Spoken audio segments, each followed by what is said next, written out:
A lot of people think negatively about the Tenderloin because when you first come here, if you don't really know anything, you get a lot of negative, reaction, and you get a lot of negative feeling about it.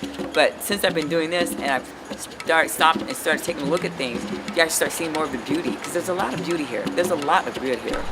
Living in the TL, putting one foot in front of the other. One foot. Living in the TL, putting one foot in front of the mother. One foot. Oh, say, can you see? So in 2016, in January, the Super Bowl happened at Levy Stadium, and there were lots of Super Bowl events happening in San Francisco. In the news, you saw a lot of stories about the sort of quote-unquote cleaning up of the city in order to present a particular view to the rest of the world. So we had that in mind, and we started to work on the piece and approached Daryl Smith, who runs the Tenderloin National Forest.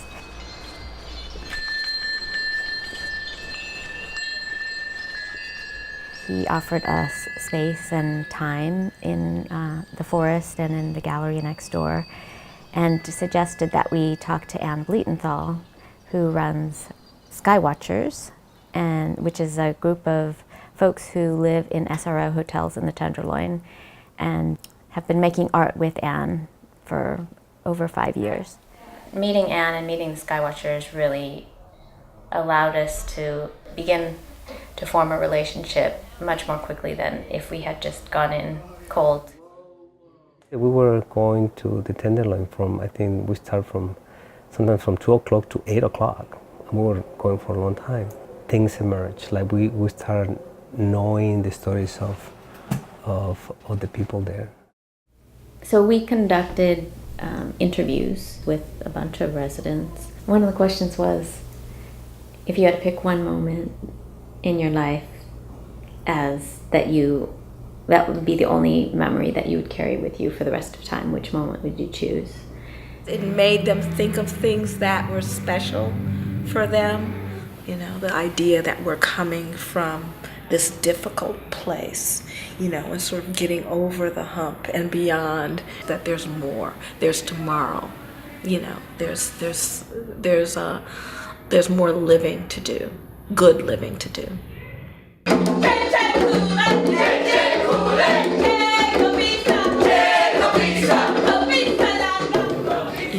Whenever you can get everybody, tapping their foot to the same rhythm, you got something.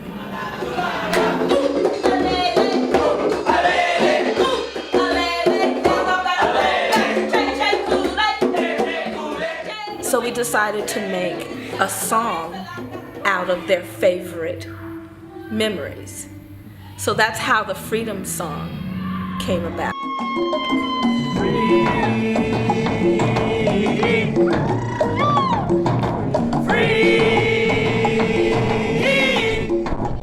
Wanda talked about being free, and we started this free, free. Jerry's was, I used to be a spectator, and now I'm a player, which I thought was, really huge for him and beautiful. I used to be a spectator, now I'm a player. Out of the gate, stepping high. Out of the gate, stepping high. I told you, Reed is gonna get you. I told you, Reed is gonna get you. Lee told an amazing story of one time that a friend of his invited him to come and fly an airplane. Down, so I dropped it like...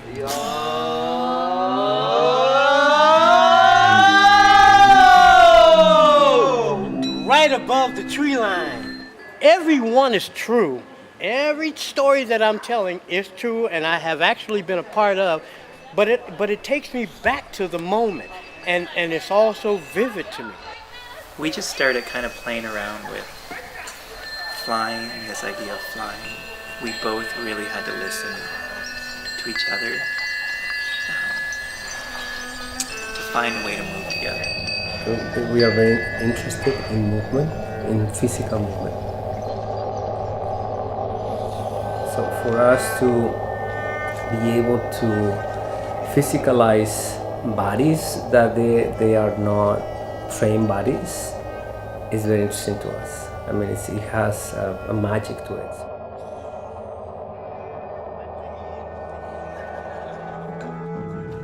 I remember Wanda, because she has a moment in which she falls into us, and then and always I wanted to push her. I wanted to just like say like, Wanda, you need to release. You need to, give me your weight.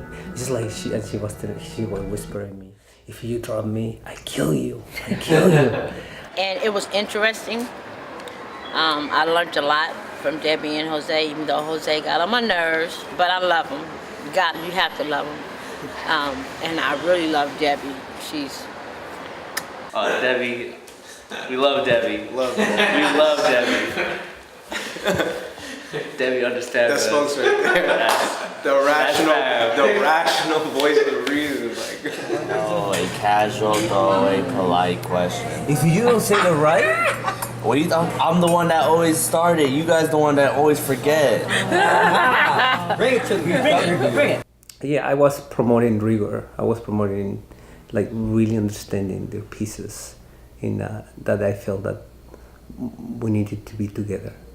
It somehow builds cohesion in a group when you do something together, like a performance, because you do something that's a little bit scary or a little bit challenging, and there are people watching you, and you do it and you succeed, and it feels good to come together like that. We did a bunch of small performances sort of leading up to the final week of performances at a bunch of different locations in the Tenderloin, including Larkin Street Youth Services, the Gubbio Project at St. Boniface Church.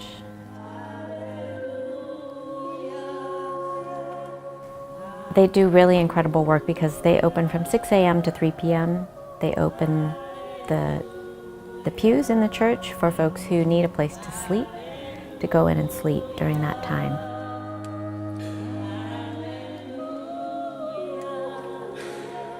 People were really, really excited about performing at the church at 6 in the morning, and which really surprised me.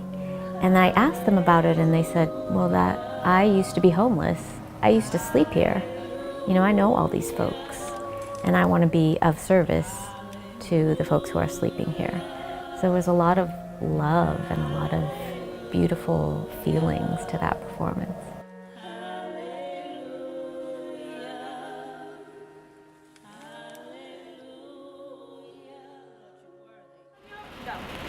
Oh yeah. Get on your mark. Find your mark.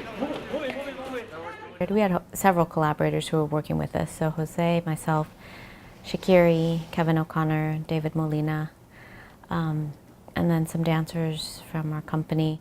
So there were sort of a lot of facilitators of the rehearsals, and that was really fortunate because I feel like we were able to spend one-on-one time when folks wanted to work through something, an idea or a story, or maybe an experience that was hard to talk about. With Kim, several times she would come in and tell this story, which is basically about not feeling safe in her home. Somebody broke into my apartment and they broke the lock on my chest. They broke the lock on my chest. I try to keep my home safe and secure. But they came in through the crawl space and they peered through my bathroom window. Soon I will be done with the troubles of this world. The troubles of this world. The troubles of this world.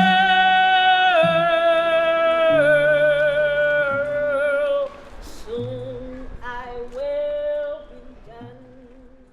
I thank God for allowing our paths to meet, for them to be part of my journey, to be part of my my story of my life. You know, everything is predestined, and I know things don't happen just by chance. It was in the plans of God for us to hook up and meet. Nikki! Get your coat! That devil was a crazy black woman. That devil was a crazy black woman. That devil is a crazy black woman. That devil was a crazy black woman. The truth is, there are a lot of black women who are walking around holding that pain, that have lost their sons or their nephews or their husbands or their cousins or their, you know. My son got murdered and I can't get it off my mind. No, my son was murdered. My baby boy. To see him laying in a casket. Oh, he wanted to be a drug dealer. Oh, he was glorified with money, Rolex watches, Escalades. And he got killed. I had to see my son in a casket, and I became that crazy black woman. It made me start grieving over my baby boy. Yeah, who was murdered. I never got a chance to grieve.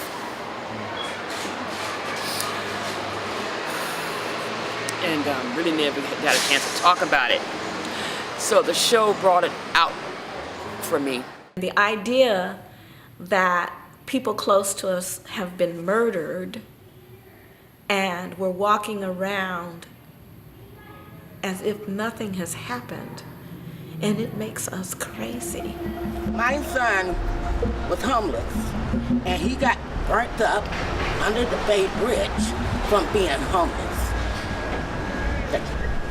So sorry, so sorry, so sorry, so sorry.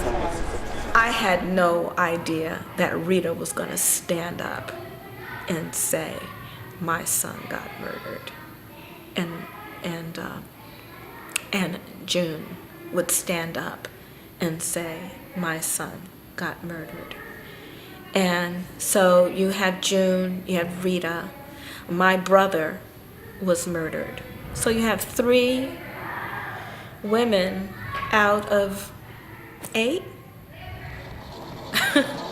I mean, you know, that's crazy. It's